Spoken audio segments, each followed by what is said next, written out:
live, you are live. Welcome to today's Sunset Safari. My name is Leo Smith. I have Vim on camera. We have Jamie and Dangerous Dave out on the other vehicle, and Louise and Geraldine in final control. So we're just coming to have a quick look where we left Tingana, sleeping on the Sunrise Safari. Apparently he did get up and move, but I'm hoping he didn't move too far. So we're going to do a quick circle of this area, and you'll see now. I'll show you exactly where he was sleeping. He got himself a very good spot, so I'm quite surprised he moved as it got hot. And we are experiencing some gloriously warm last days of summer, so to speak. Today is 32 degrees Celsius and 92 Fahrenheit. So he got himself right underneath that fallen down tree there. And he is definitely not there right now. So we're going to go have a look around. And he was lying in that little thicket there. There's a little cave under there. It was quite nice and cool. So I wonder what prompted him to move when it was hot. Could it be he's still on the chase of interlopers in his territory? Now, believe it or not, in between Djuma and Torchwood, which is where we are now, right on the eastern edge, there were 3 different male leopards seen. So there was old Spooky, or Phantom, as we've been nicknaming him. It was also known as Djuma. There was Tingana, and then quite far to the east, I'm sure a lot of people will be very happy to hear this, but there was a good old Mr. Q, the quarantine male leopard. For a lot of our new viewers, you won't know Mr. Q, but when I started, he was one of Karula's last successful litter, and he was a fantastic male leopard we used to see a lot of. But as he's got older, he's had to move out of his natal territory, so he's down to the southeast of us. Now, there's not a track we see every day. Nothing there, Vim. Which is not a leopard track, but it is definitely worth having a look at. Which one are we on here? Oh, the door. Sorry about that. How's this one for you, Vim? Can you get this one? So if we have a look carefully here, and if I put my left hand down next to it, there's a slight resemblance. Much longer back pad though, but you can see the thumb there. Now, or there, sorry. It is a baboon track. So it looks like a single baboon has wandered down the road here. I know, more than one. There's been a couple of baboons, and Vim and I actually had a brief glimpse of them not so long ago, but unfortunately weren't able to get them on camera. Maybe today will be the day when we find a big Chakma baboon.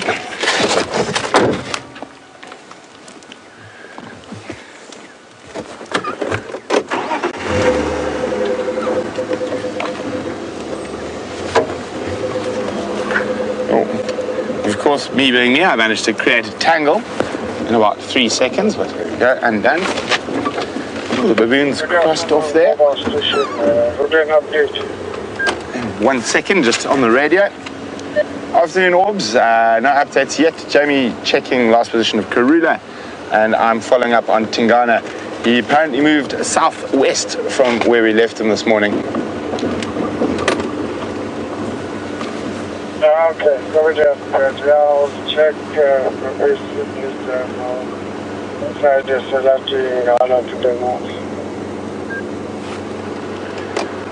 Copy, thanks, Orbs. So let's send you across to Jamie so she can bid you a good evening and see what she's up to. Good afternoon and welcome to the Sunset Safari.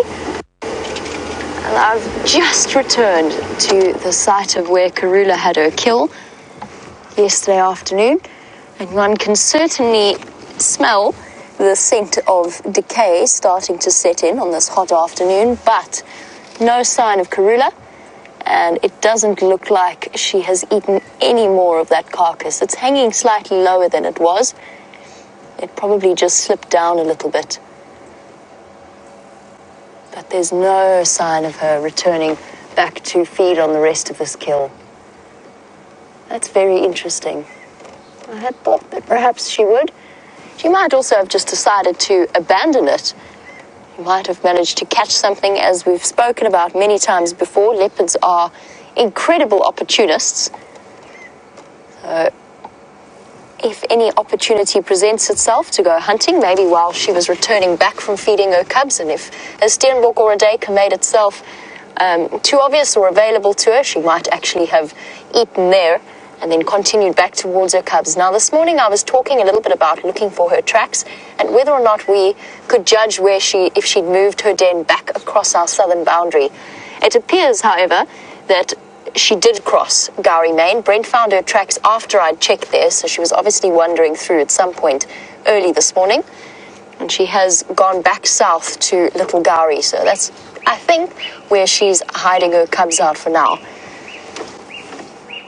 Hear a puff-back trike. I think I'm going to leave the drainage line, carry on looking, see if maybe she's in the process of making her way back, see what else we can find along the way, and then we will return back here when it starts to get dark. She might decide to come back and have a quick snack. I got totally distracted and I didn't properly introduce myself. Sorry, Dave. My name is Jamie. I have Dave on camera with me this afternoon. Dave and myself have now done this U-turn. How many times, Dave? 3 times? Yeah. But we're going to do it once again. The Austin Powers style 20-point turn to get back out of the drainage line. Unless, of course, you would all like to do a Mulwati drainage line riverbed cruise in reverse and do it backwards. Could be entertaining. Less so for my neck, but we could do it. Wouldn't be the first time I've done a Mulwati cruise backwards. The nice thing, of course, about these short wheelbase Land Rovers is that we do have the turning space to be able to do this. Just might have to endure some spiking from a spike thorn along the way. Here we go. We're almost there.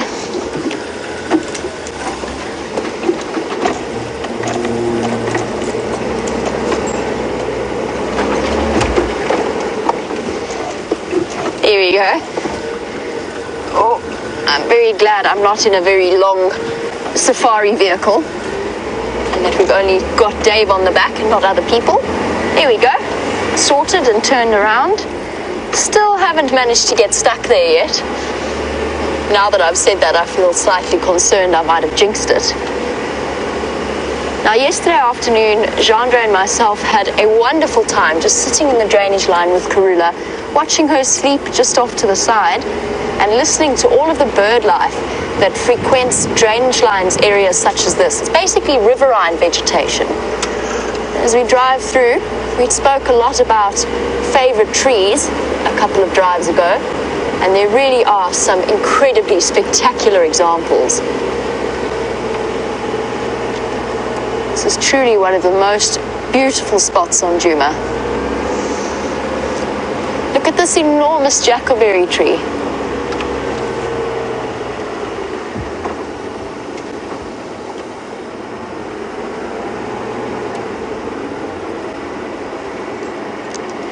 It's the most extraordinary tree, and you have to wonder at exactly how old this tree is and what it's witnessed in its life.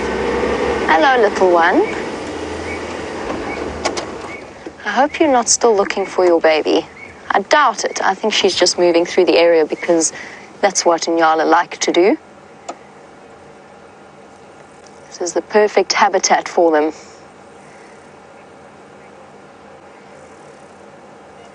As she disappears off into the vegetation, we're going to continue out of the Mulwati. Let's find out what Brent has to tell us.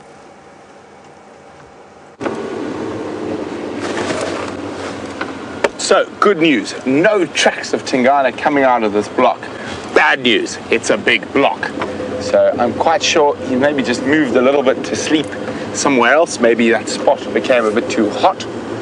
So what I'm going to do is I'm going to go back to the last position we saw him, and then I'm going to take a little stroll, and hopefully I'll be able to find him on foot, and then we can get the vehicle in there afterwards. And if my luck holds, the last time I tracked him on foot, I managed to catch a glimpse of him catching an impala. So let's see what happens this time.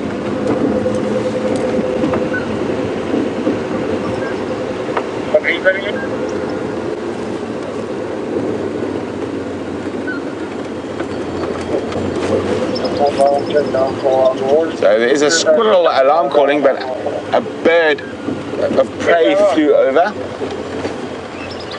Well,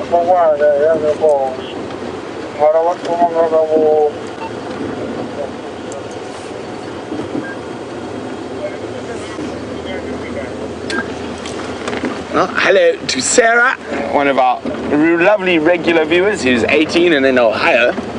And Sarah would like to know, have I heard anything about one of my favorite leopards, Djuma, recently?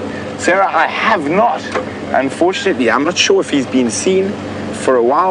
Last I heard he was heading more. Did you spot the leopard? Oh, you must have driven past him just now. VM has spotted the leopard. We nearly drove over his tail. Hello, Mr. Tingana. So he's moved maybe 50 meters. Well, he's denied me my walk, but isn't this wonderful? He's right next to us. Hello, big boy. Busy day chasing all these naughty males coming into your territory.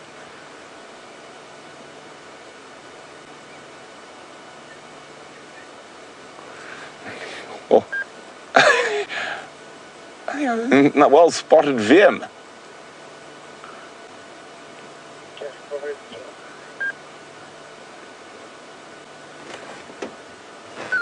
There you go, he is sleeping. We are very close to him. He's lying right next to the road, but as you can see, he's popped his head down and gone back to snooze. But I am probably going to have to move to give other vehicles a chance to get in here as well. Hey. Now, he is quite hungry, so it's definitely going to be worth playing the patience game and staying with him while he's there on Djuma today. We are hoping he will hunt later. He did look very hungry when I saw him walking this morning. You could see that sort of hollow pit in his stomach.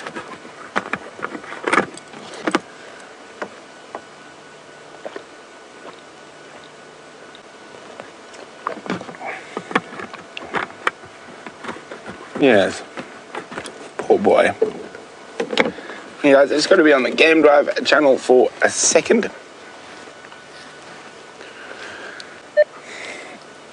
Our stations have located Tingana on Central Road, very close to the junction with Drakensberg, lying up next to the road. One station here, space for two.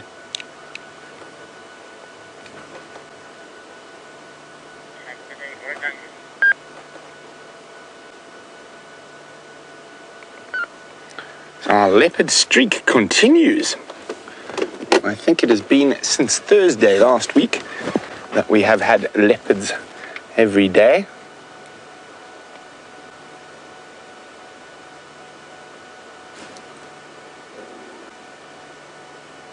Right, 7 days so far. Tomorrow will be 8.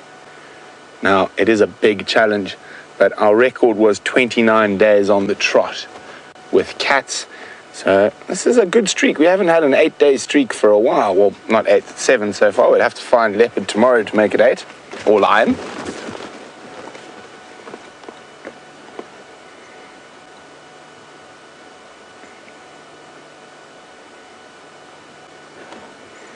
It is incredible how beautiful those patterns on a leopard are.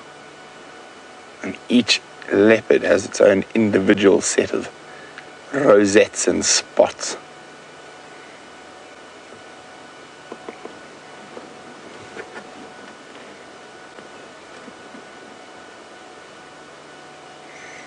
So even though from a distance they do look very cleanly, and on closer inspection as we're doing now, you'll notice quite a lot of ticks on him. There's some in his ears there, and in between his ears as well, there's a big grey one. And you can see how those biting flies have... There we go, there's one landing right now. Oh, and he's got stable flies. Have done quite a bit of damage to the outside of his ears.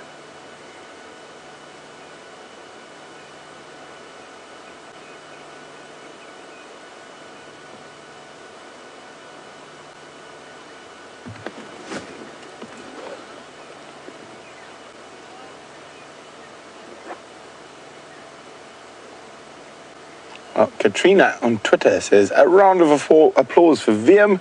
Good spotting. I concur, Katrina. Well done, VM. VM's being shy and modest now.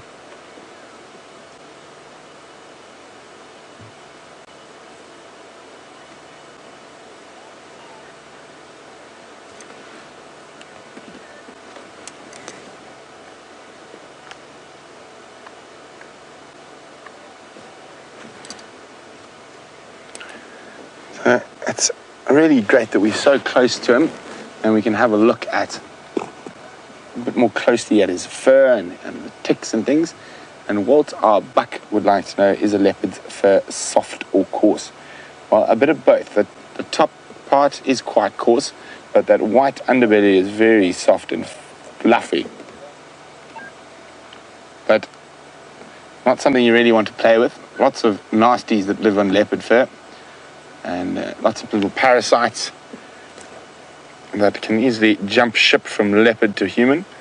When you do deal with captures and stuff with big cats, you always wear gloves and have a course of deworming medicine close by. Whereas what happens with the gloves is they always get broken or ripped, so you often end up working without gloves. And so always good after you've done a bit of big cat game capture to have a good deworming session. Make sure you haven't picked up any extra friends from the big cats.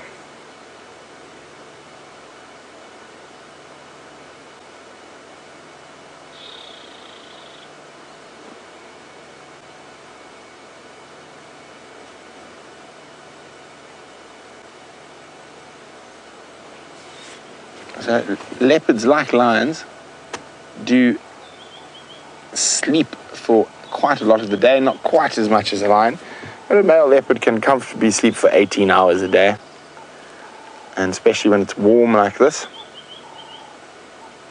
he's probably not going to move too much.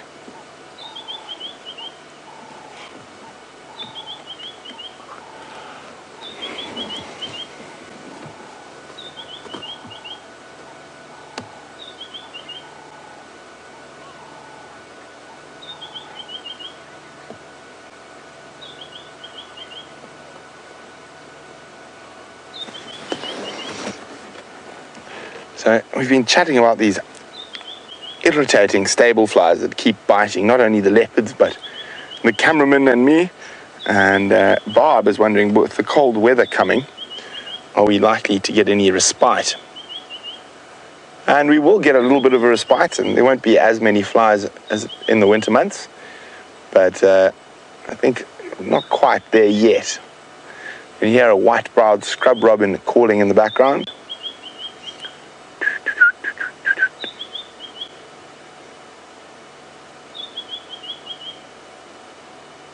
Beautiful call.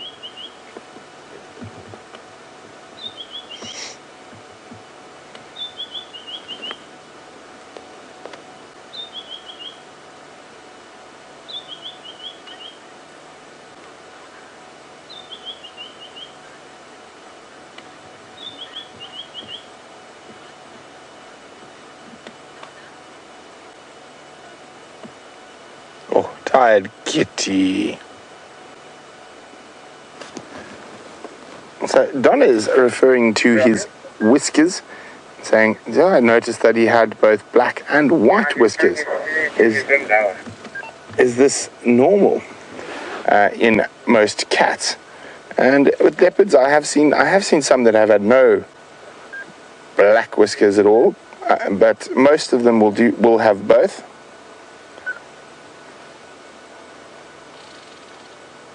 And sometimes some of them have stripy whiskers. I noticed that on Tundi, she had one or two stripy whiskers that were both black and white.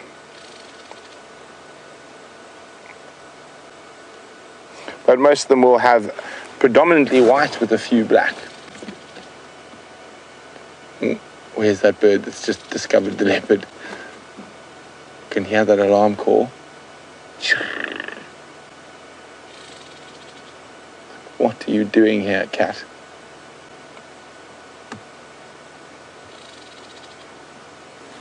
Can you see it, Joe? Sounds like a little prinia or testicular. Just waiting to try see if it pops out into the open. It might come out into the open to harass the leopard. It decided discretion is the better part of valor and moving away.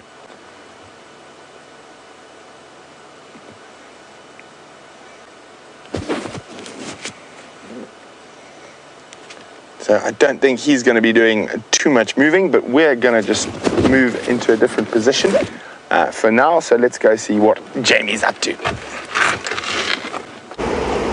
Well, unlike Tingana, Dave and myself are doing a lot of moving, searching for different animals to show you.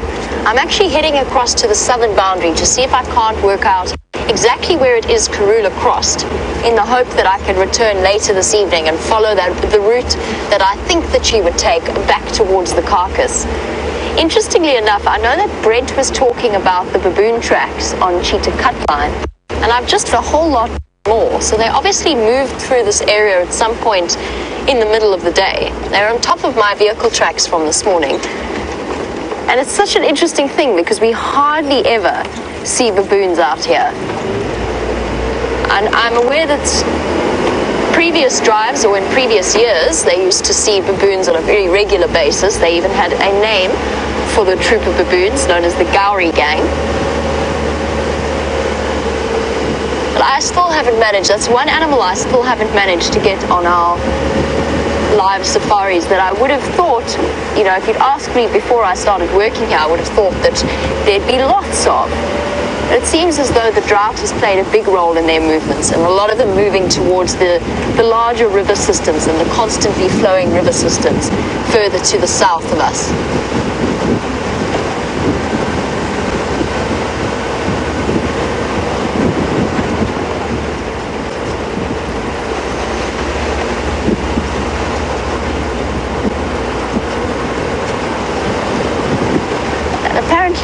James Richards shares my enthusiasm for the prospect of a baboon sighting. That's exactly where the tracks have crossed out. I agree, James. I think it would be awesome to get them on a live drive. I'll show you where I mean exactly. Oh, no, sorry, my mistake.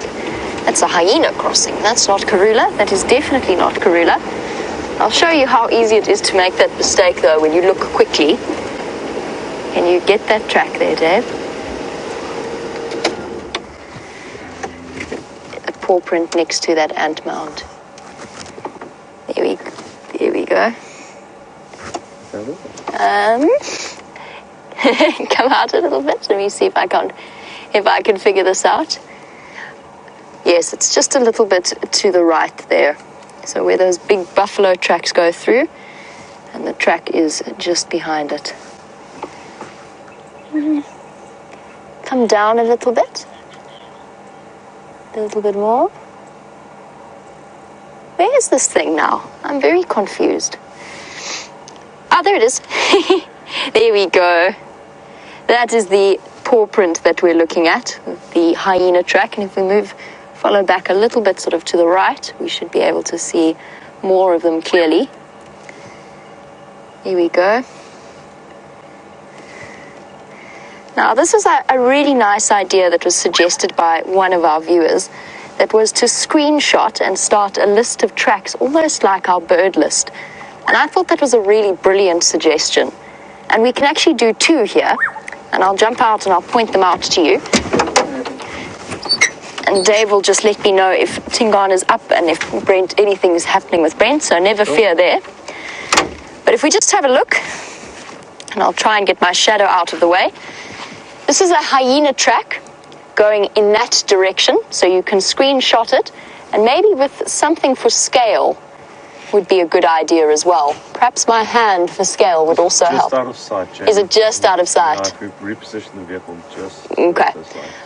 Can you get the tortoise tracks as possibly from here? Or is that also a little bit too close? It's just, again, out of sight. Okay. I've just put the vehicle a little bit too close to the tracks. So we'll shift ever so slightly. That doesn't help Dave at all if he can't see over the side of the vehicle.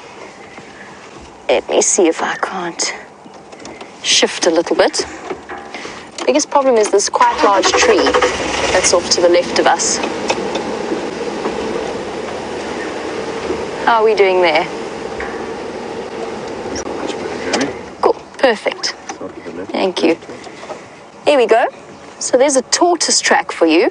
Let's start with that one, and you can screenshot that. I'll hop out again, if I can get out. And I can just show you something about the direction that this track is going in. So if I shift my shadow out of the way, have a look at where the dirt is flicked in that direction. So as it's walked, its toes have dragged a little bit and it's flicked the dirt away from the track. So this tortoise is going that way across the road. And the hyena track, I actually think I'm going to find a really nice clear example of a hyena track. I know where there are a few, and I think it might be slightly better for your tracking scrapbooks. I think that's maybe a good name for them. Rather than a track list, tracking scrapbook or tracking notes. It's up to you what you decide to call it. I think a tracking list is it's too like our bird list. We need a really good name. Tracking tips. You can add screenshots of the different animals and start your own list of the different tracks. And the question this morning actually came through was a request for things like waterbuck and impala tracks that we don't always necessarily stop for. So I think that's something that we're going to be doing more of in future, depending on how action-packed the drives are. If we have moments, we'll stop and we'll do a track or two a day, or per drive.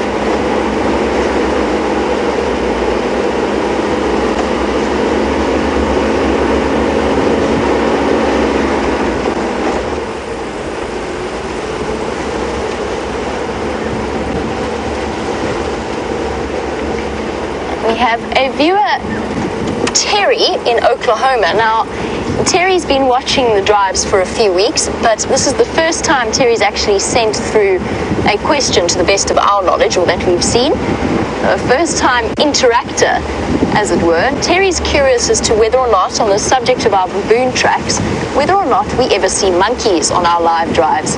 And yes, absolutely we do. And I'll keep a lookout for some. I know where some of the different groups of monkeys live, so we'll keep an eye out for them, see if we can't get them on camera for you, Terry.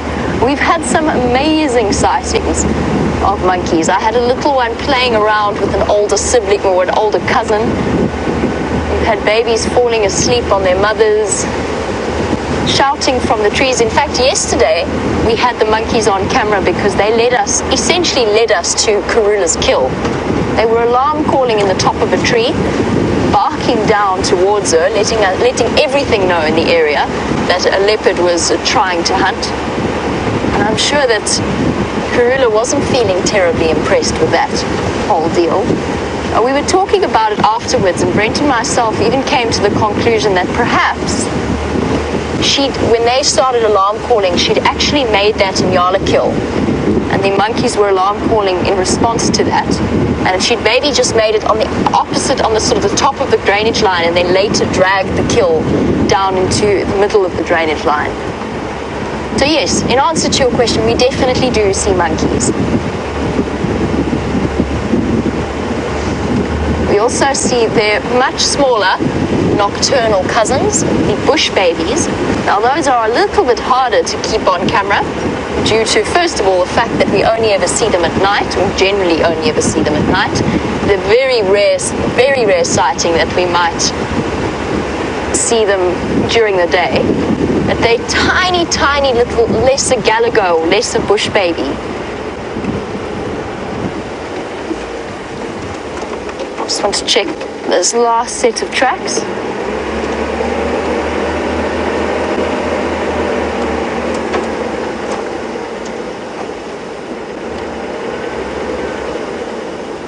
These are leopard tracks crossing in.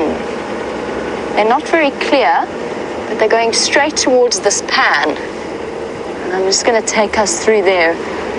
They have been driven over, but at least they are crossing back onto our property. And who knows, Karula might even now, even in the heat of the day, be moving back towards that kill. Let's go and investigate. See if she's not resting in the shade somewhere here. Those tracks have been driven over, so they're not fresh, but that is a main road, so there's lots of traffic up and down. And that could be a little bit fresher than they look. And especially with vehicles moving up and down, that often creates dust and wind as they move through. And that also ages a track far faster than it would age normally on a road like the one we are on at the moment.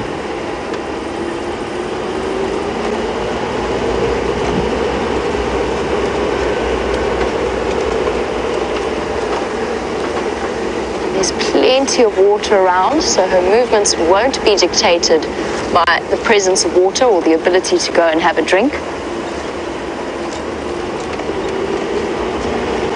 Now we're checking all of the patches of shade to see if she's not somewhere in the vicinity. What do we have here? Having an afternoon cool off. There are so many buffalo bulls around at the moment. It's weird because about 10 days ago we went through a buffalo drought almost. We hardly ever saw them, and now all of a sudden all of the males are back on Djuma once again, occupying these pans or little miniature ponds. Pan is the name for a smallish pond. He looks particularly contented. Look how wide this individual's horns are as he sits ruminating on both grass and life. He's got very, very wide set horns. It's amazing. I never would have thought about it before I started working here and before I spent so much time looking at the details of the individual animals. But I never realized how totally distinct each individual buffalo bull is from another. I never would have thought about it, but they either have different growth patterns of their horns or more scarring. There's one that's got half a horn missing on the right-hand side of his head. There's one that's blind in one eye that we saw this morning. There's also one with the most remarkably straight boss. It looks like he's got some kind of hairstyle going on. It's very easily recognizable. I never would have thought about that before I started these live drives. Before that, a buffalo was just a buffalo.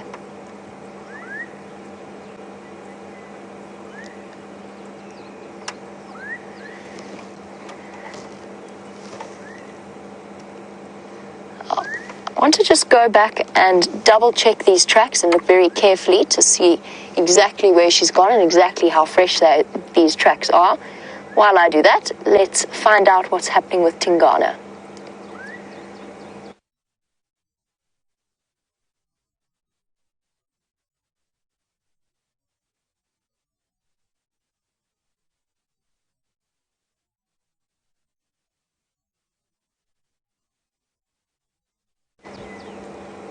Oh dear, it seems as though Brent doesn't have any signal just right now. Not sure exactly what happened there, but Rusty doesn't have any picture. So we'll continue on our search for this leopard together. And who knows, we might get lucky again. She might be right next to the road. Keep your eyes peeled. This is not a particularly large block. In other words, there's not much sort of bushveld between the road that we saw the tracks on and the road that I'm on now. We should be able to see where she comes out.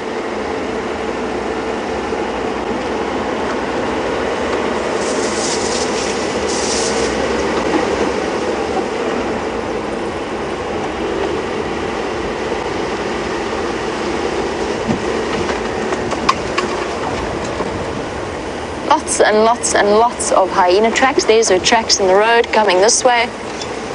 So she's walking along here, she's walking back towards Treehouse Dam.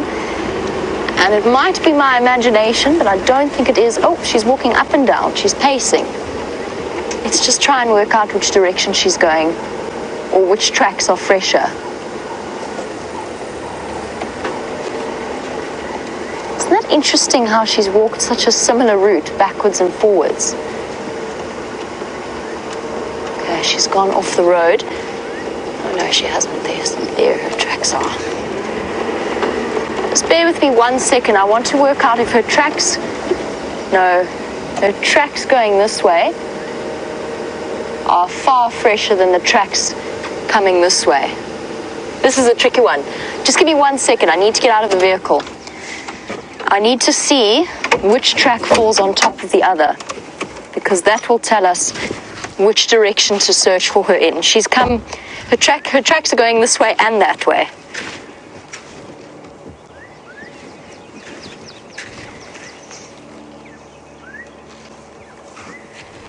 Come on, Karula, I need you to step exactly in the right spot. Okay. Her tracks going that way are definitely fresher. Oh, I hope she's at the dam. I hope she's somewhere close by here.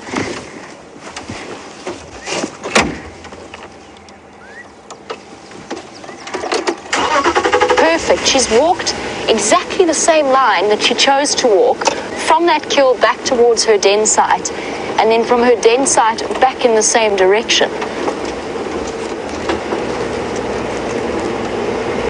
And that's just taught us, that little moment has taught us so much about the way that she's moving. Now I'm going to concentrate really hard on just following exactly where these tracks lead to. While I do that, Brent has signal again, so let's jump on the back of his vehicle. Sorry guys, we're not sure what happened there. We had a little gremlin explosion, but look at him, he hasn't moved at all yet. He's just rolled from side to side. You can actually see how he's flattened the vegetation just to the left there. But the flies irritate him occasionally, and then he rolls around.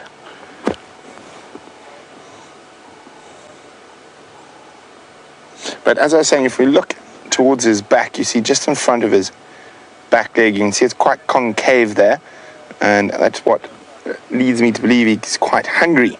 So it's definitely worth sitting out the quiet times with him, because he is probably going to try hunt this evening.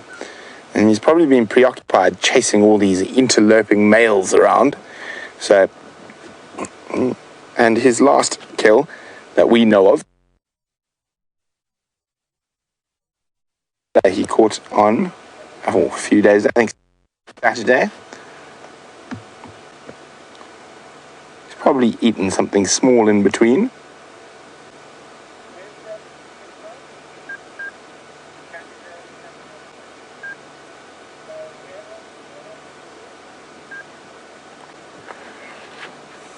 But I wouldn't want to be anywhere else but sitting here with one of Africa's most elusive and beautiful big cats. And I know Tingana has fast become a favorite of many of our viewers, as we've seen quite a lot of him in the movement of leopard territories over the last 6-7 months, with Mvula being ousted and has been actually lost almost 95% of his territory to Tingana and to another male leopard in the north.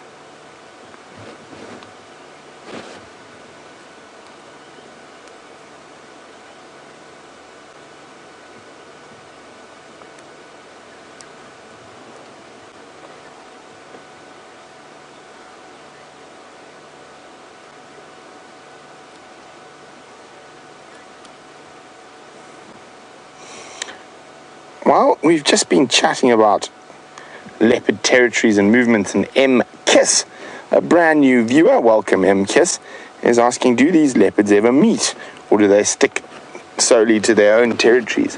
Well, they do meet, and if it's two males, the dominant male will definitely try attack and chase the subordinate male, And I think that's what happened this morning. I think this guy chased off that male leopard we've been seeing over the last few days, the unrelaxed male from the north. And he has definitely set himself and established himself as the dominant leopard on Djuma for the moment, but that's the thing, they constantly change. And they also do come into contact with the females. And when they come into contact with the females, if the female's got a kill, quite often they will steal it. Quite often they'll just sort of pass each other, ignore each other. But it is a very interesting dynamic. And of course, the time they actually spend lots of time together is when they're mating.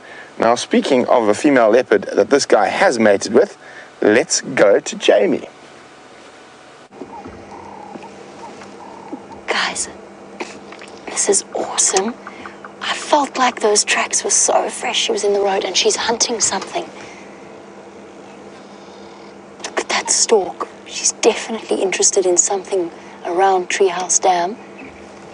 I can't reposition at the moment. I'm just going to let her get further ahead of me. She's gone down into... No, she's still walking. I wonder what she's seen. Oh, there's nothing more satisfying than tracking and finding a leopard. Okay.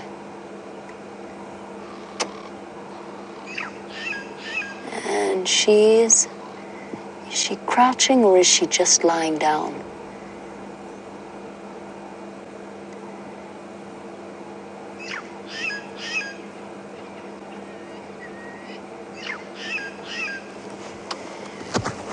She's far enough away from us that we can reposition slightly. I just said to Dave, these tracks are so fresh that I feel like she's around the next corner. And she was.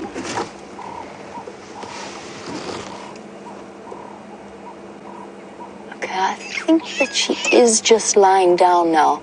I think that she's just taking a break in the shade.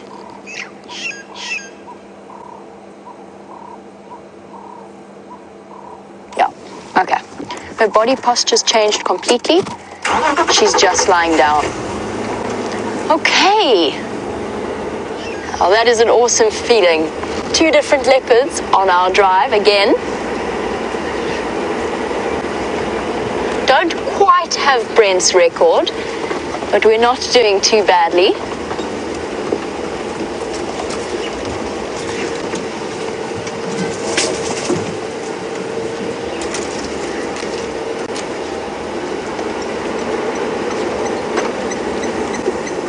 Hello, girl. I cannot wait for when she decides to bring her cubs out into the open. I'm so excited for her. And she's looking so incredibly well. Okay, we've got to duck under this bush just to avoid going too much into her personal space. You okay there, Dave? Very good. Hold on. All right, we're going to carry on forward and then I'm going to show you why I've stopped. We just have to get out of this bush.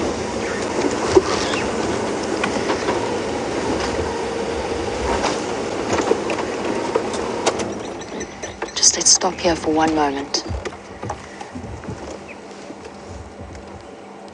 There's some impala on the other side here. They've moved into a perfect position for her. They have no idea that she's here. They've stopped to feed. She's stopped to rest. She's very full-bellied. And a large catch like a male impala is hard work for a female of Karula's size. I don't think she's going to do it, but you just never know. I spoke this afternoon about how opportunistic leopards are. Everything in her body language says she's just lying down in the shade and that she's decided not to go for it. But if they wander closer, she might just be persuaded to change her mind. Now, an adult male impala for a leopard like Tingana or of Tingana's size is not a stress. It's still a difficult catch, but it's something that they would attempt. In general, female leopards tend to target much smaller prey, and particularly with Karula. Apart from that adult female impala kill that she made quite a few months ago, when the impala ewes were still pregnant, I haven't seen her target adult male impala.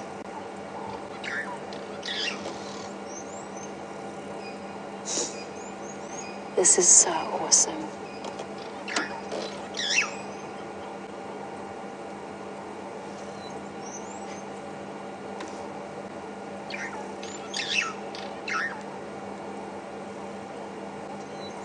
Now, I did briefly, you might have realized when I got out to check those tracks, you might have seen me stop and look up and check. Oops, she's going to walk right past us. Yep, she's decided that the impala are not worth the risk of the injury. Look at that gorgeous cat.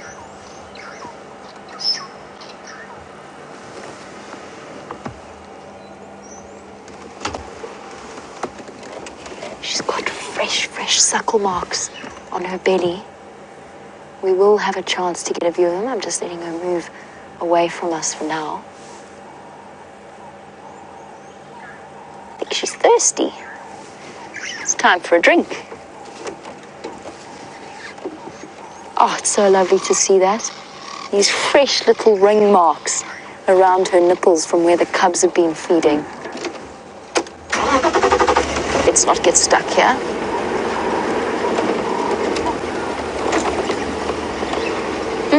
She might find herself with some stiff competition at the dam. No, she's walking right past it. Find the log.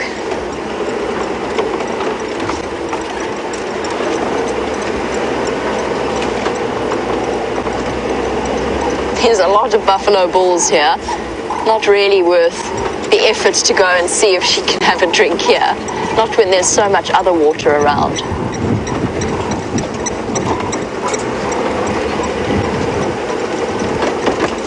Now this could actually get very tricky. She's going to go into the drainage line that runs to the east of Treehouse Dam, and she could well lose us there. So I'm going to get onto the dam wall itself. Here we go. Stop here. Oh, the lapwings are so cross.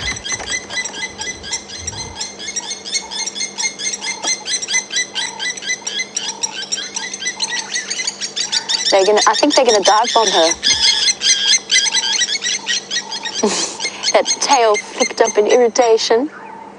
They thought about dive bombing her. If it had been crowned lapwings, they probably would have. Look at that delicate leopard walk with the tail up in the air.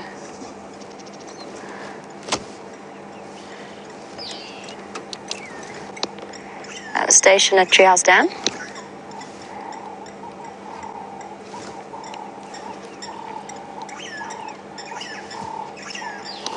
Negative, come join me. I've just got Karula on the dam wall now.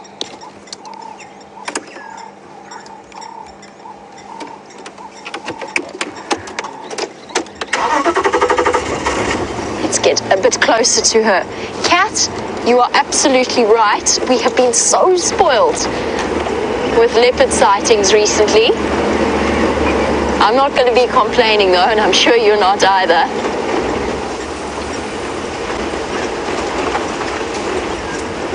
Oh, Karula, are you gonna... No, she's gonna walk on the road.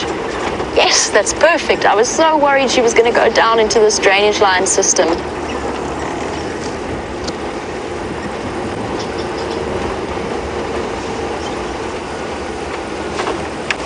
this stunning afternoon light.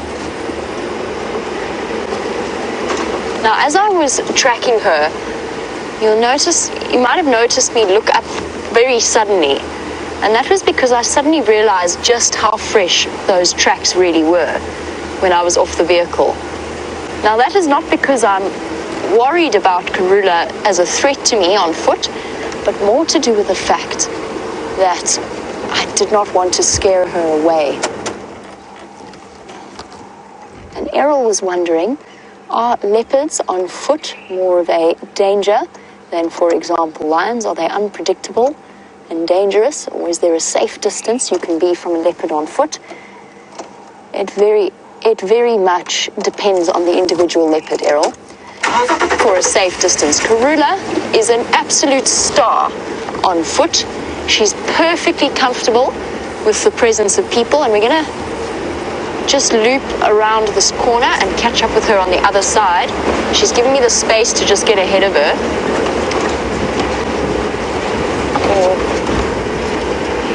Yeah, that's fine.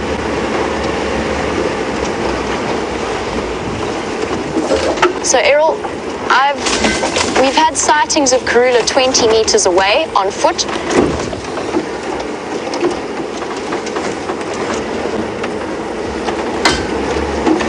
Oh dear, we found ourselves with a bit of a stump there. Hopefully we can squeeze past.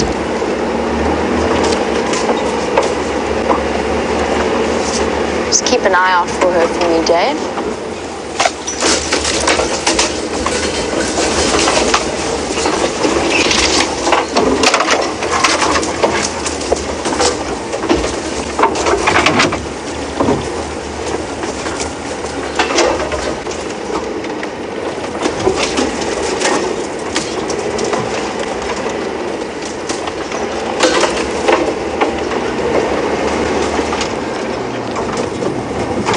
Where'd you go, you clever girl?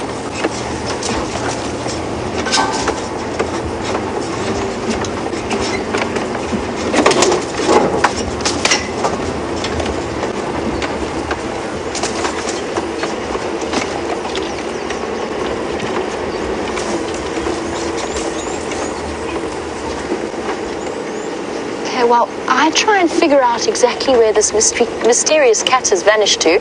Let's go back to Brent and his leopard.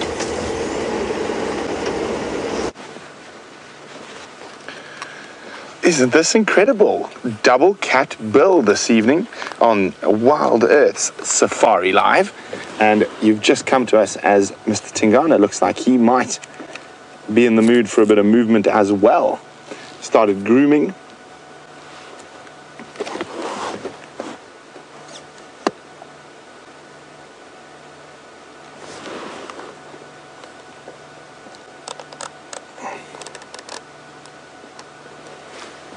Hello, mister. Oh, maybe not quite ready for a move just yet. He's going to carry on grooming. We might get some nice big yawns. There we go. He's found a flea or a tick that he's trying to get off.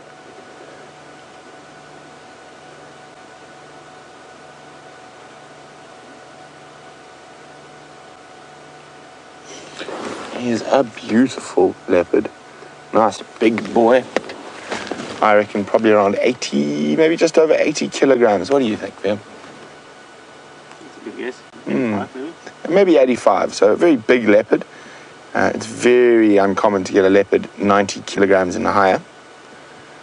And he's definitely bigger than Mr. Mvula, who was the last dominant male leopard here.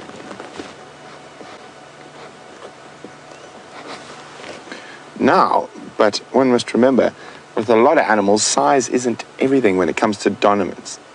Often you'll find, sometimes, especially with lion coalitions, the most aggressive is dominant, not the biggest. But if you're the biggest and the most aggressive, then you're winning in the wildlife.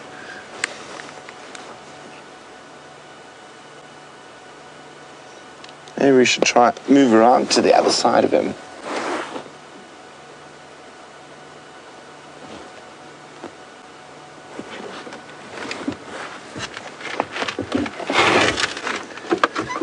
Valeria, I have to agree with you 100%. She says we've been incredibly lucky with all the leopard sightings we've been having, and I must definitely agree with you. I won't say it's all luck though, Valeria. There has been some good hard work and some wonderful tracks to follow, and that is the lovely thing when the leopards are here, there's always a good chance we're going to find them.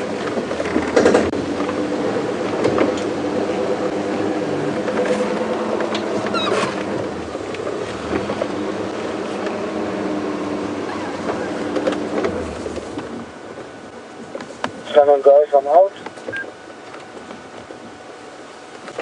So we just have to keep very still when we're this close, but there we go. Nice view of his face. Something so west of Jordan or so. It looks like he is getting ready to move. Yeah, look at that wonderful big dewlap on him. There we go. Oh, perfect timing. Or is it, I think he's just got uncomfortable in that spot. So you quite often find that with leopards and lions, they keep moving from where they've been sleeping just because the ground gets hot. Oh, look at that light on his face.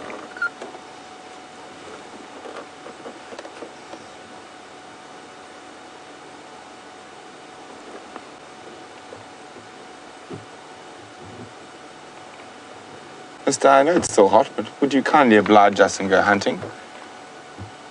I've got a slightly stronger suspicion he's going to kindly oblige us and lie down flat. All right. So remember to share your screenshots of these beautiful leopard we're seeing, and you can pop it on Twitter with the hashtag Safari Live, or pop it on the Safari Live Facebook page or any of the other Safari Live groups. And there's lots out there. Look at that.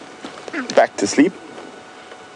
I did think it was a bit early for him to get moving, but you never know. Animal behavior is a fascinating thing. It's constantly changing. Now, as Wiem pans down the body, you have a very nice, clear view of his paw. Do you have it, Wiem, or do I need to roll forward slightly? No, there it is. Look at that. We've followed those footprints a few times.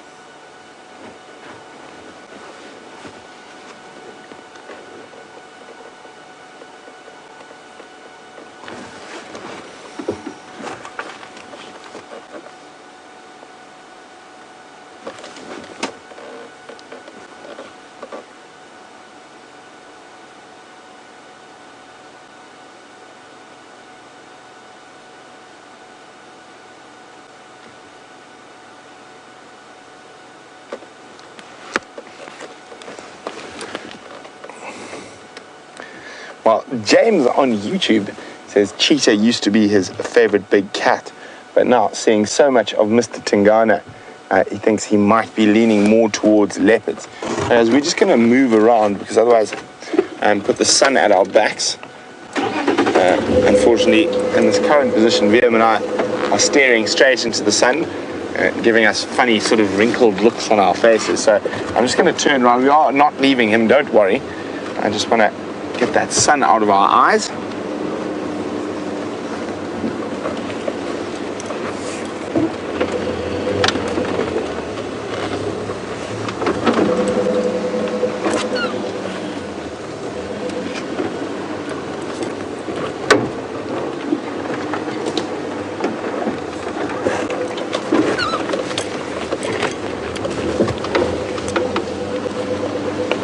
There we go, that's a bit better.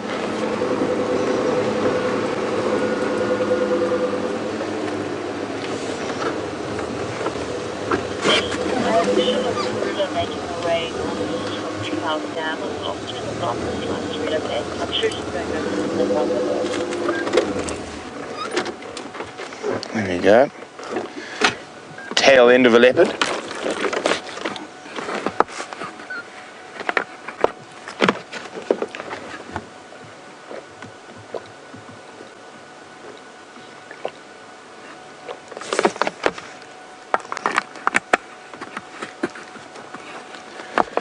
It is incredible. So, I mean, if we think about the last year, that Mvula was definitely the dominant male in this area.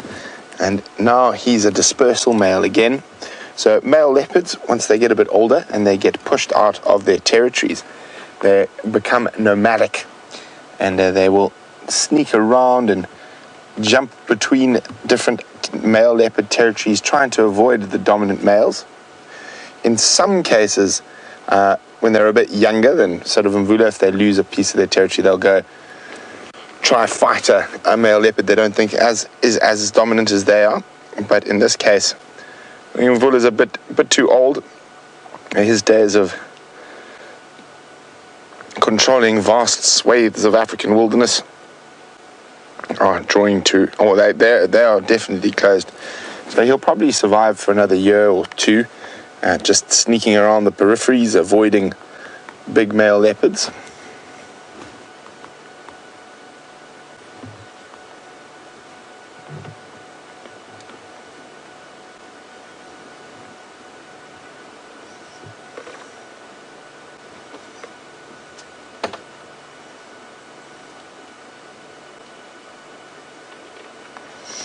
Hi, Sammy from the Lone Star State. Sammy is wondering, as leopards age, does their fur turn white like other animals? It does get a little bit paler, and you can see some sort of graying in the chops around the face. But I've never seen a leopard turn completely white.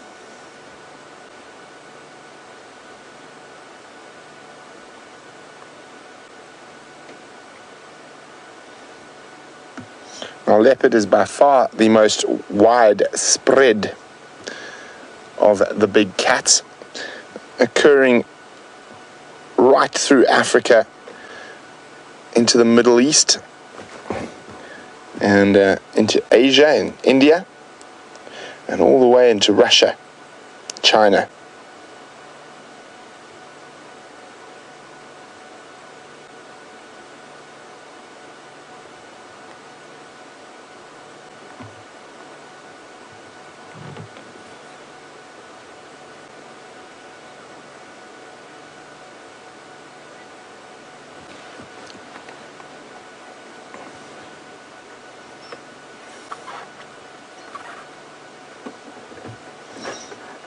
So Kat is wondering, are leopards cleaner than lions? They seem to be grooming, and they do look a little bit cleaner. I wouldn't necessarily say that they're cleaner than lions. Maybe they spend a bit more time grooming themselves, but lions have the benefit of friends and family to groom them, so that does make a difference. I'd say they're both pretty dirty animals, although neither of them look particularly dirty, but they are covered in little parasites and things, and quite smelly too.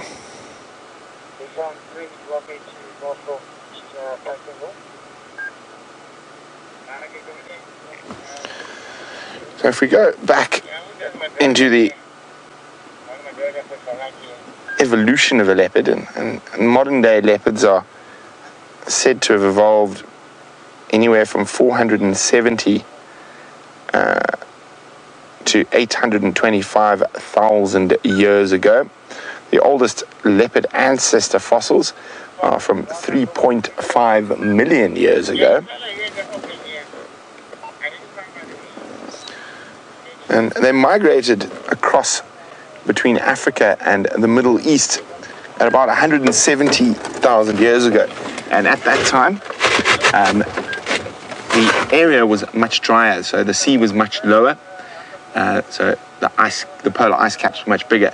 So, and what is desert today was actually very, very lush green savanna, the Sahara, Iran, those deserts. And there was actually a land bridge between Africa and the Middle East at that stage.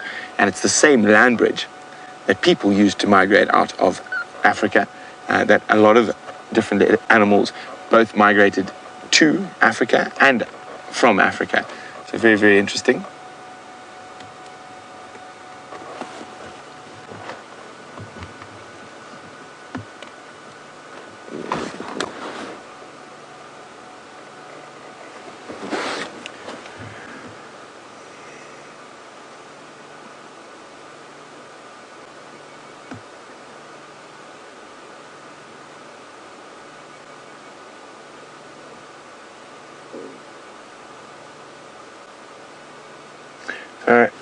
leopards survived through the majority of Europe till about 24,000 years ago, and it's mostly competition with humans at that stage that would have seen them move out.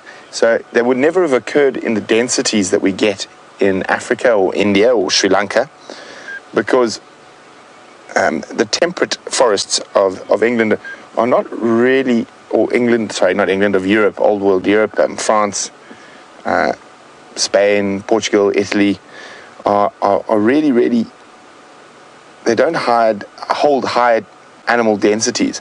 So you would have found the leopards there, the territories would have been much bigger, and then also there's not that much game in a temperate forest compared to a savanna or to a mixed woodland like we're in now. So you would have found that competition with people would have been the main reason for them becoming extinct in Europe.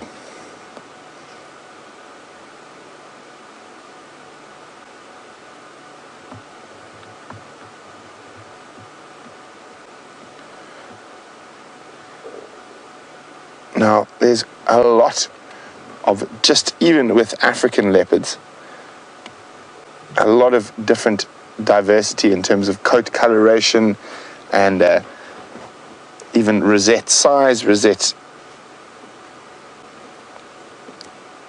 density. And there are some very, very beautiful ones.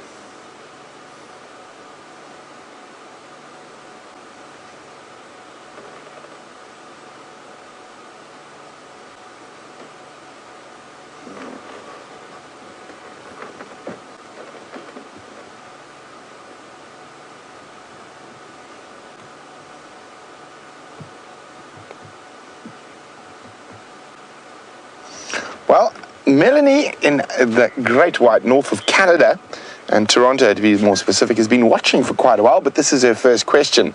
So congratulations, Melanie, and a great question it is. I was talking about how Mvula has become a nomadic male leopard, and she's wondering, will these nomadic males still mate with females? Now, I'm pretty sure they might try, but the problem is that a female in the estrus makes a lot of noise and attracts quite a lot of attention. So there is a possibility they might run in with one of the bigger males, but definitely I'm sure they would try, if the opportunity arose, to try and mate and continue their lineage on a little bit further.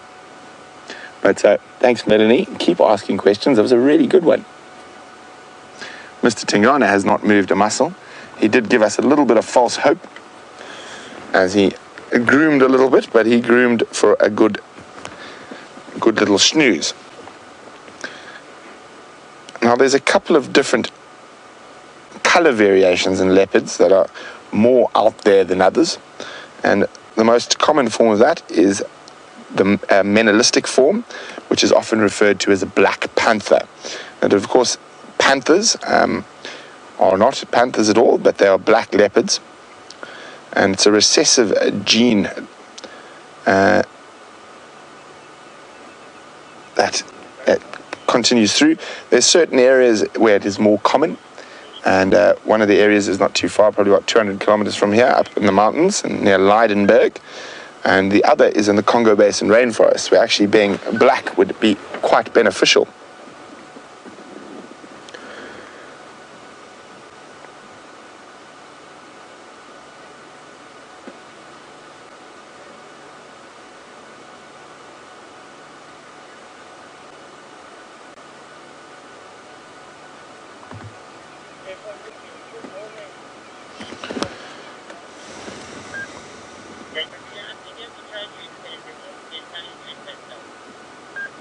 So, hello again, Ivan from Serbia, who started watching yesterday, and we've just been chatting about color variations in big cats. And Ivan says at their zoo at home, there are white lions. Now, he's asking, is this because of specific breeding in the zoo, or can it occur in the wild? Most white lions are because they've chosen to breed the animals holding that gene, but it does happen in the wild, but very rarely. And actually just north of us, the Timbavati Game Reserve is the area most famous for its white lions. They've got a couple at the moment, and also recently there were 3 or 4 born in the central eastern part of Kruger National Park around Satara. So they do happen in the wild, but very, very rarely. Come, Mr. T, time to get up.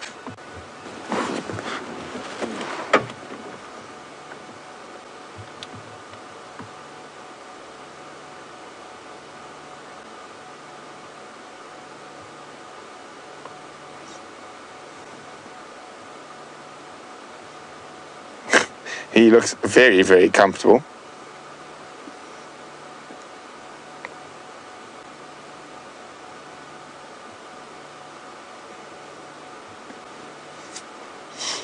Now, the first people to keep leopards, so to speak, were the Romans, actually. So they were caught and they used to keep them for shows and as pets. Not a very good idea, and it didn't work too well for them. Quite a few injuries.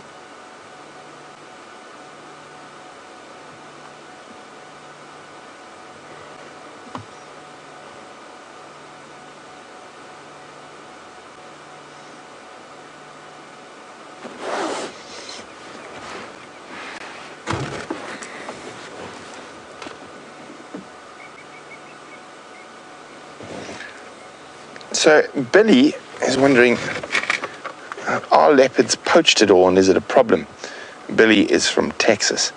Well, Billy, the thing about leopards is no one really knows how many leopards are left in the wild, and there's various different figures that are bandied about. They are poached for their skins, and in South Africa there is a religious organization called the Shembe Church, where somehow, it's very strange, somewhere along the line, it decided that everyone had to wear leopard skins. And the men in the church had to wear leopard skins. But, and the skins don't, if you wear them quite regularly, they don't last too long, so they wear out and you've got to keep replacing them. And there was so many leopard skins, I mean, the church has over 1 million followers, that no one was quite sure where all these skins were coming from. There's actually a very interesting documentary on it. It's called To Skin a Cat. And I actually know some of the people who are involved in this project. And they came up with a very solution with a synthetic fabric, leopard sort of shawl and stuff that they would wear traditionally at the church. So that seems to be working much better. But we don't know how many leopards are, but they are definitely poached for their skins in certain areas. I'd say in the area we're in at the moment, they're not really poached and they are quite stable. One of the biggest threats to leopards in this part of the world would be crossing main highways. Quite a few of them get hit by cars. And there's no fence that can keep a leopard in. If a leopard wants to get out, it'll get out. But obviously all normal fences, of course, not specialized fences. And they do move vast distances. A collared dispersal male was in northern Zululand, and he moved in the space of about 6 months over 700 kilometers into the Kruger National Park, through farmland, through villages, through towns to get there. So they are incredibly adaptable, and one of the most widespread of the big cats with the most diverse habitat. They really only avoid true dry desert, and they've been found high up in the mountains. One was even found frozen up in Kilimanjaro. But desert, rainforest, savanna, grassland, leopards can survive in.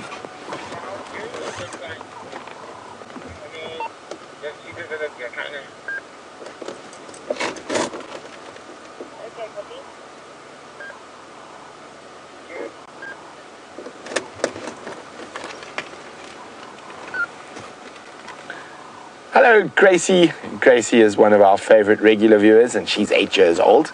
Gracie would like to know, is this a daddy leopard? Yes, Gracie, it is. He's the big daddy at Djuma at the moment. And Gracie would like to know, will he play with his cubs? Sometimes male leopards do, sometimes they don't. I have never seen Mr. Tingana with cubs, so I can't say just yet, but hopefully he will. He'll definitely tolerate his cubs. But there we go. Of course, he does not quite sure, or he thinks they're his cubs. They might not be his cubs. You never know. Female leopards have lots of daddies. But speaking of female leopards, let's jump back on board with Jamie, who's still with the Queen. She is absolutely incredible. The speed that she covered, the distance between where we lost her at Treehouse Dam to here, Dave and I were one step behind her every second of the way. She just covered that ground so fast. She's hot now, though. She's a very hot, tired leopard. And as we mentioned, or as we've touched upon, it is a very warm day this afternoon. Those beautiful, perfect paws that left such lovely marks in the sand for me to follow. Shame. You can see how rapidly she's panting. She covered in a straight line, and I mean it really was almost a straight line, but she followed the roads almost all the way, and she covered, what would I guess at that distance? Probably a kilometer, so just over half a mile, in less than 10 minutes, probably less than that, just walking. She wasn't running, her tracks were not running, she was walking fast. Just gives you an idea of how much distance a leopard can really cover if they want to, and why it should never come as a surprise that one afternoon you've got a leopard on one side of the reserve and the next day they've completely crossed in the opposite direction and covered a tremendous amount of ground.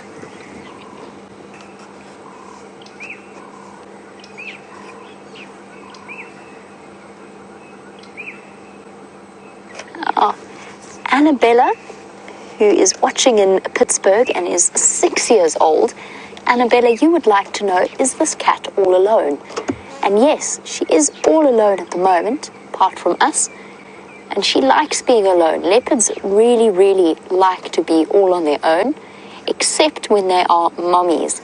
And she is a new mommy. She's got 2 tiny little babies that she's hidden carefully away. And she's spent the whole day with them now.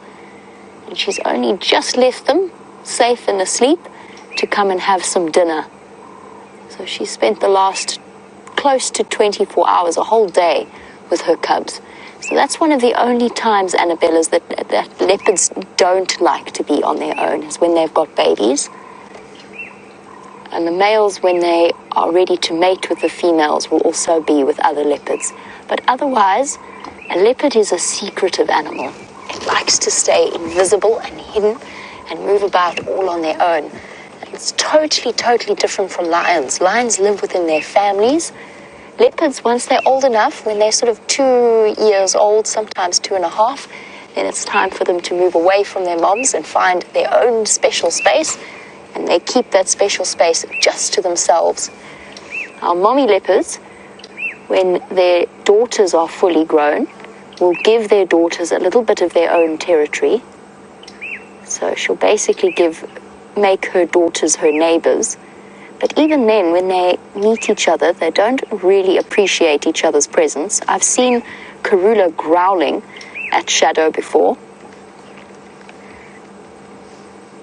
And it's not because they're antisocial, it's just because that's how life works for them. That's the easiest way for them to go about it. Now, hopefully at some point, I can't obviously reposition and make her feel uncomfortable, but hopefully at some point she will shift around and you will get to see those suckle marks that I described from where she's been feeding her youngsters. This is such an incredible, yes, we didn't see it for the whole story, but this is such an incredible lesson in leopard movement. She's a new mom. Her cubs are 6, where are we in March? Her cubs are actually almost nearly 2 months old, but just under 2 months old. She made a kill. She walked a path straight back towards her cubs. She stayed with them for close to 24 hours, and then she walked back the exact same path over her own tracks and back to her kill. Just a really interesting observation about her. But she's found herself, now that she's here, she's actually too hot and too tired to go and eat right at the moment. She's just taking some time to recover herself.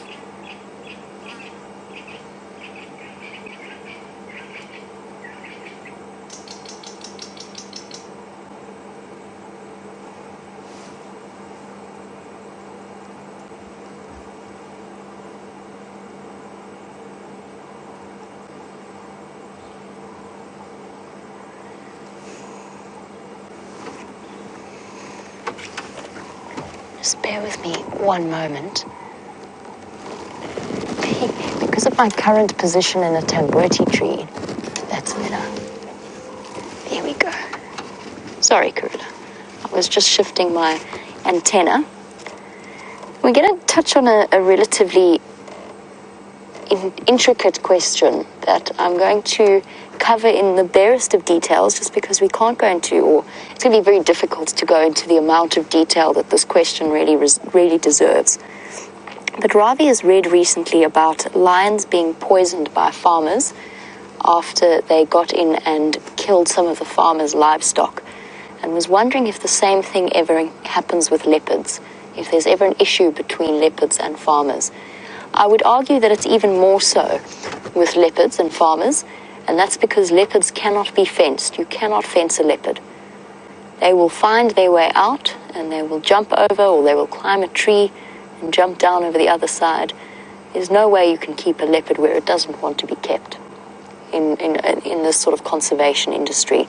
Our new leopard being the prime example. And yes, sometimes that means that they wander onto farmland, and sometimes they do take farmers' livestock. And it's something that is recently the mindset within, this is the positive swing to things, the mindset within South Africa at least is very much in the process of changing completely from the farmer's side. So there is compensation awarded to the farmer whose livestock is killed by a wild animal, and they are also offered compensation if they do not shoot the leopard or poison the leopard, but rather to alert the authorities, who will then come and remove the leopard if possible. Some farmers are even taught the value of having a leopard on their property and the way in which it can, or the least amount of impact that it actually has on the situation. And a lot of farmers out here really appreciate having the big cats moving about. You can understand it from their perspective. Of course, poisoning is not the answer, and of course that's the last thing we want. It does occur, but it is changing. And hopefully that change will start to spread further north into Africa as well. The thing about leopards, of course, is that also they are a wild leopard, a truly, truly unhabituated, completely wild leopard, is a very difficult thing to find and to see. Sorry, Dave.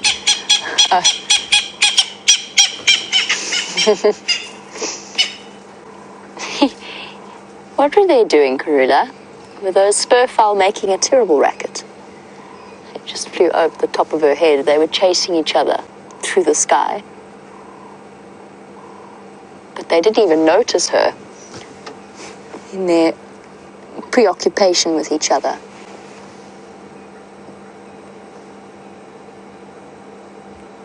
The question of interaction between wild animals and farmers and townships and villages alike is one that is very exceptionally complex, and one that has so many different possible solutions. And I promise you that in a lot of places throughout Africa, those solutions are being very practically approached and implemented. So obviously my heart falls every time I read a story like the one that you described, but I am filled with plenty of hope for change in the future. The worst thing that the farmers can use is poison as well, because they'll poison a carcass and they won't necessarily get the lions that they are after, or they will get the lions and they'll get the hyenas, and they'll get the vultures and the jackal that feed on the carcass afterwards.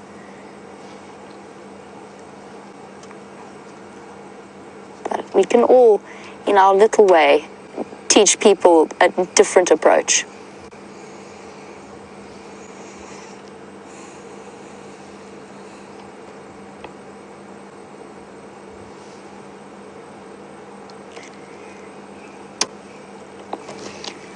And M-Kiss, welcome to the Sunset Safari.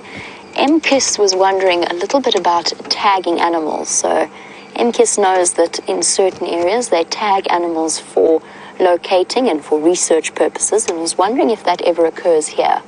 And the answer is yes, it does. Certain research organizations do tag different animals. I've seen a couple of elephants with radio frequency collars on their backs or around their necks that allows them to be, and probably with GPS capabilities as well. So essentially that collar will send out the position of the elephant herd a couple of times a day and record them so that their movements can be monitored. I've also seen buffalo with radio collars around their necks. It's not done with every animal. For example, it's not something that has been done to Karula or to any of the leopards that we see in this area. And the reason is because we have so many vehicles driving around and there are so many guides operating in this area, we get plenty of information that we do record and report, and all of the lodges do. Every single one of our leopard sighting or our lion sightings or wild dog sightings is recorded by Panthera, which is a very large research organization. So it's not necessary for us to tag a leopard like Karula. It's always a toss-up in that situation between the impact that you're going to have on the animal versus what you are going to get out of it. So researching the movements of elephants is so crucial in order to really study the way in which they respond to different environmental situations and different pressure situations. And they can use that information to then help with the conservation of the species as a whole throughout South Africa. So I worked intensely before I started at Wild Earth with telemetry kits and using radio frequency collars to locate certain animals. But for a leopard like Karula, it doesn't need to happen. It is, there's no denying the fact that it will be a traumatic experience for that animal. They have to be darted, the collar has to be fitted, if indeed it is a collar. They've also tested radio tracking devices within the abdomen of the animal, but that is also requires quite an intensive and invasive surgery. So the other option is the collar, but then you've got to change the batteries on the collar every so often, which means relocating and darting that animal once again and relocating it or changing the batteries and then waking it up. So it's just a toss-up between the damage versus the rewards that come from it.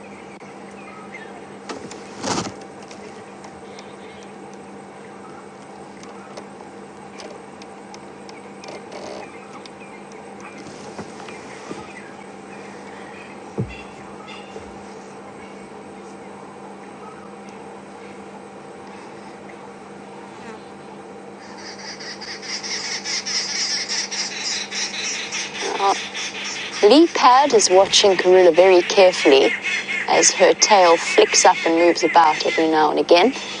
And she was wondering if perhaps it is an indication, or whether or not it's true, the story that leopards lift their tails up like that whenever they get spotted, as basically a way of saying to the animals in the area, okay, I know you've seen me, please don't alarm call anymore, I get it, I'm moving out, I'm not going to hunt any of you. And in this situation, and I must say, I've noticed particularly with Karula, she seems to have a very mobile tail. I don't think there is very much in the way of conscious control that a leopard has over its tail. I spoke about it yesterday, the fact that I've seen leopards give themselves away by flicking their tails while they're hunting. And I often wonder why it is that happens, what it is that's led to that lack of control over a tail, that it can mess up a hunt for them. They do, when they are spotted, they do lift their tails. You saw the way that Karula walked down along the dam wall with that squirrel alarm calling at her. She had her tail curled right up over her back. So when they are spotted, yes, they do lift their tails. Whether it's because they are acknowledging that they have been seen, or whether they know that they've been seen and therefore they can't hunt and it doesn't matter if they make themselves obvious, I couldn't give you an exact answer. At the moment, she's just subconsciously flicking her tail, probably in response to flies that are moving about her head. You can see her ears going furiously as well.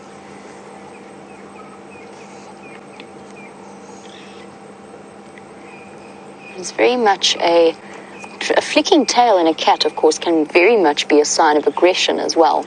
Aggression or irritation. And I've seen that in Karula a few times, where she has made a mistake during a hunt and she starts to thrash her tail, clearly irritated with herself. And I've seen her flick her tail angrily at alarm-calling monkeys. Oh, she's exhausted. Karula, you've come all this way, but now are you too tired to eat?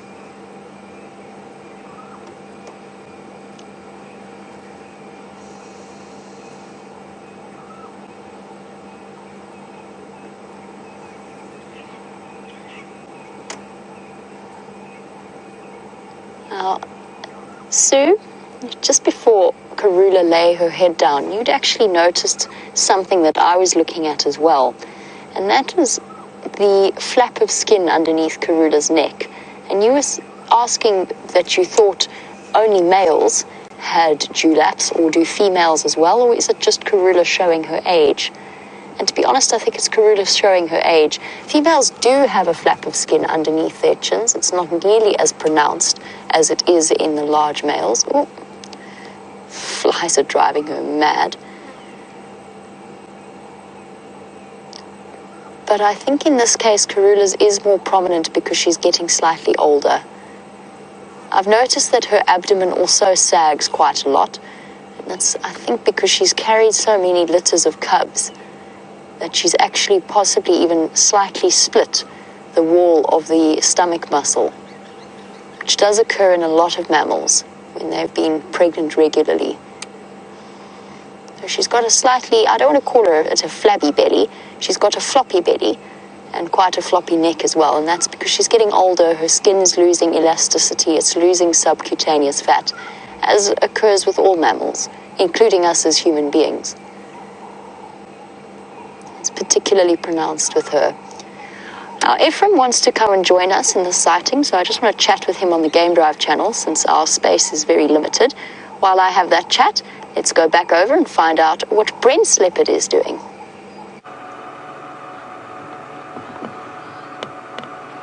So, Mr. Tingana has moved a little bit, but his nose is still definitely to the ground and very much snoozing quite comfortably there.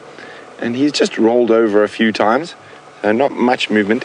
It is still quite warm, and we're hoping as that sun dips below the horizon, he might think about going for a stroll, maybe for a hunt. Who knows, maybe he'll find where Karula is and steal her kill. So definitely going to be an exciting second part of this sunrise safari. I'm sure Karula might start feeding as well.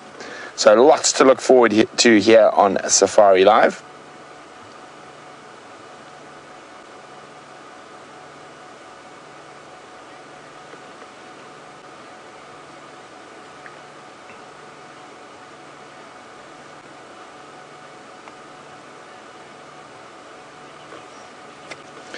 So Survey is wondering which of the big cats have the best eyesight.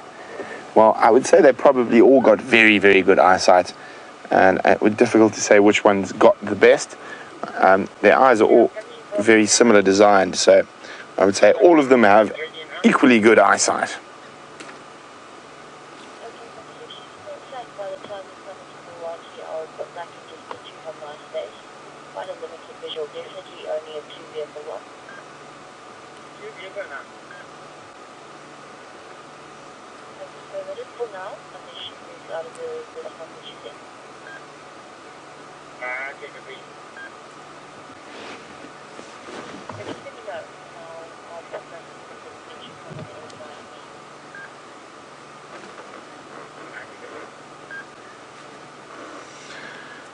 So Connor, who's in Massachusetts, would like to know if there are any incidences of leopards hunting in groups.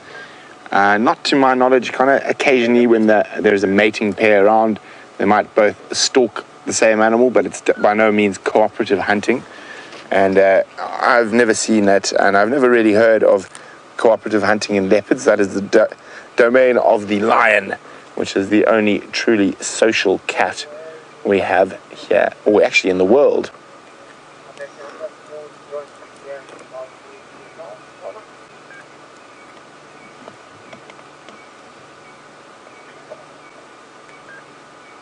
Look how his tail's resting on that branch. Almost looks like he's holding it up there. It's not. It's on a little branch which is keeping it up.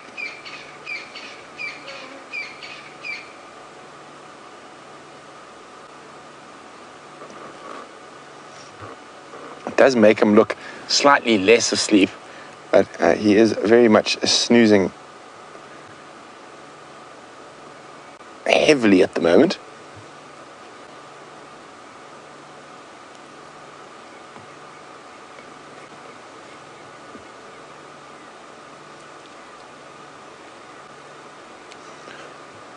Oh, well, he's not moving, but Karula, it looks like she's moving towards where she's got some meat in a tree. Karula got up with great purpose and started moving towards the kill, and I said to Dave that she's definitely going to go and start eating. She's definitely not, clearly. All she did was reposition a little bit on the drainage line wall. Hello, girl. She's giving herself a very thorough cleaning, getting rid of all of the ticks that have been clinging to her fur.